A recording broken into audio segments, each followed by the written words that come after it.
Hello મિત્રો, કેમ છો? મજામાં? આજે આપણે બનાવવાનું છે રસોઈયાવાળું સરસ મજાનું વટાણા બટાકાનું શાક. જમણવારમાં બને એવું બહુ સરસ મજાનું. તમે જોઈ શકો છો, 500 ગ્રામ બટાકા લીધા છે, છોલી નાખી ધોઈ અને કોરા પાડી દીધેલા છે. સાથે થોડા વટાણા લેવાના છે, એક ટામેટું આવશે અને થોડા લીલા ધાણા નાખીશું. અને જે બધા મસાલા કરું છું બધું જ તમને બતાવું છું. એકદમ સિમ્પલ, ટેસ્ટી અને ઝટપટ બની અને એકદમ સરસ મજાની સબ્જી આપણે રેડી કરી દઈશું. તો બનાવવાની રીતે આપણે 200 ગ્રામ એટલું આપણે તેલ ગરમ મૂકી દીધું છે. તેલને ગરમ થવા દેશું સરસ. હાંડીના અંદર સિંગ તેલનો ઉપયોગ કરીએ છીએ. નોર્મલ તેલ ખાતા હોય એ પણ તમે વાપરી શકો છો, પણ રસોઈયા જે હોય એ સિંગ તેલના અંદર બનાવે વધારે એટલે આપણે સિંગ તેલનો ઉપયોગ કર્યો છે. તેલ આપણું ગરમ થઈ ગયું છે, તો આપણે તેલના અંદર બટાકા નાખી દઈશું. બટાકા નાખી સારી રીતે મોટા જ રાખવાના છે, બહુ નાના નથી રાખવાના. આપણે બટાકાને તળી લેવાના છે.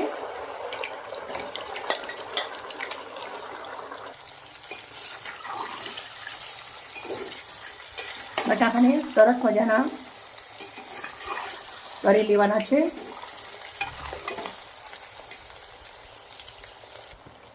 દસ મિનિટ લાગ્યા છે. આપણે બટાકા તેલના અંદર ચડતે ચડતે મસ્ત ચડી ગયા છે, તમે જોઈ શકો છો. બહુ સરસ. હવે આપણે પાછી આ જ તપેલીના અંદર એને કાઢી લેવાના છે. તેલના અંદરથી બધા જ આપણે આવી રીતે નીકાળી દઈશું.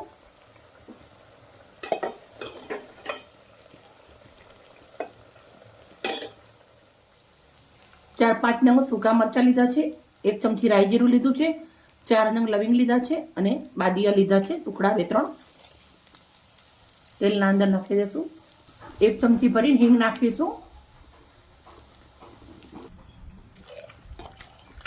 રાઈ જીરું સરસ તાટકી જાય પછી આપણે અંદર વટાણા અને લીલું લસણ નાખું છું. તમારા જો લસણ હોય લીલું તો નાખવાનું, ના હોય તો ચાલે.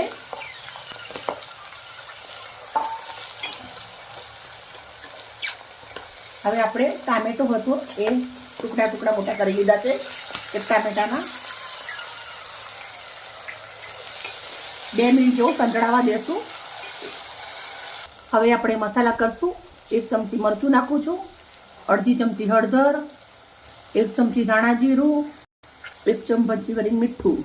પછી સરસ આપણે આવી રીતે સાંતળી લેવાનું છે. 2 મિનિટ રાખીશું મસાલાને. મિત્રો, આની સુગંધ એટલી મસ્ત જોરદાર આવે છે, બહુ જ સરસ. હવે આપણે 1 ગ્લાસ પાણી નાખું છું.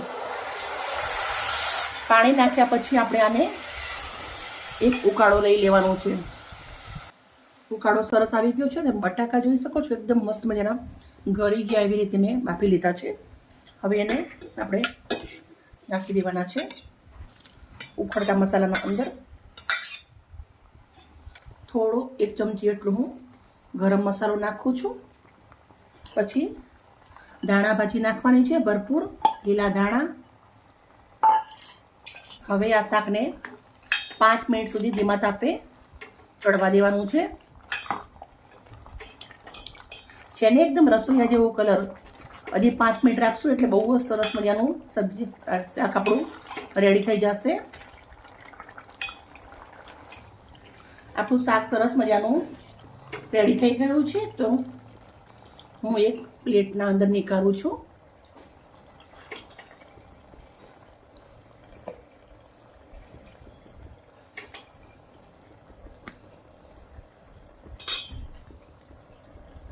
મેં આવી રીતે ડીશના અંદર શાક કાઢી લીધું છે અને ઉપર હવે ભાત, થોડાક એવા લીલા ધાણા નાખી દઉં છું. મિત્રો, મને જેટલું ખાવું ગમે એટલું સજાવવું ગમે. તમને પણ એ તો ખબર જ છે, બહુ જ મહેનત કરું છું. પણ મારી મહેનત સારી લાગતી હોય તમને તો પ્લીઝ એક લાઈક કરજો.